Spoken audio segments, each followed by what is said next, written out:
नागपूरच्या कळमेश्वर तालुक्यातील Asian fire works कंपनीत रात्री 1:30 वाजता भीषण स्फोट झाला, ज्यामध्ये 2 मजुरांचा मृत्यू झाला आणि 3 जण गंभीर जखमी झाले आहेत।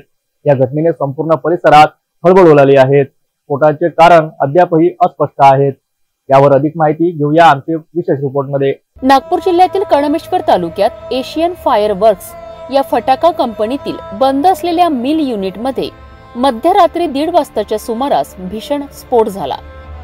यावेळी कंपनीत 31 कर्मचारी कार्यरत होते, तर स्फोटाच्या ठिकाणी 7 ते 8 जण उपस्थित होते। स्फोट इतका जोरदार होता की त्याचा आवाज दूरपर्यंत ऐकू आला आणि कारखान्याच्या इमारतीचे मोठे नुकसान झाले। या स्फोटामध्ये 2 मजुरांचा मृत्यू झाला, तर 3 जण गंभीर जखमी झाले असून त्यांच्यावर रुग्णालयात उपचार सुरू आहेत। या कंपनीत फटाक्यांना आग लावणाऱ्या सुतळी तयार करण्याचे काम सुरू होते आणि त्याच भागात हा स्फोट झाला। स्फोटाचे अद्याप निश्चित कारण समजू शकले नसले तरी प्राथमिक तपासानुसार रासायनिक प्रतिक्रियेमुळे हा स्फोट झाला असावा अशी शक्यता वर्तवली जात आहे।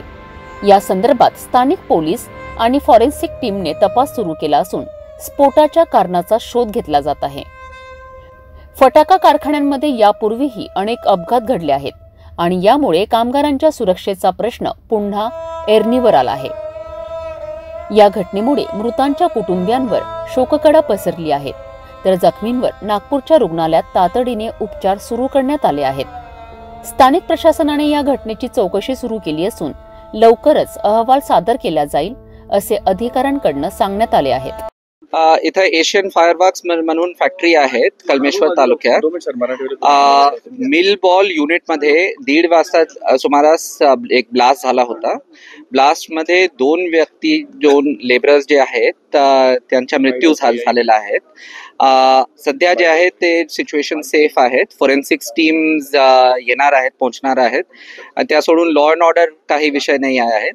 3 लेबरर्सला किरकोळ जखम झालेला आहे। त्यापैकी एक जीएमसी ला ऍडमिटेड आहेत। युनिटमध्ये एकूण 31 वर्कर्स होता जेव्हा ब्लास्ट झालेला आहे।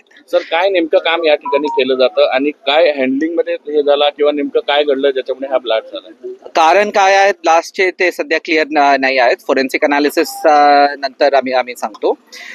इथं जे आहे ते फायरवर्क्स बॉम्बचे जे सुतली आहेत त्याचे प्रोडक्शन होत आहे। सर, आपण सांगितलं की तिथे 31 जण होते, किती जणांना इम्पॅक्ट झाला, कितपर्यंत हादरा जाणवला आणि किती काय इम्पॅक्ट झोन जे आहे ते लगभग 50 फीटचे आहेत।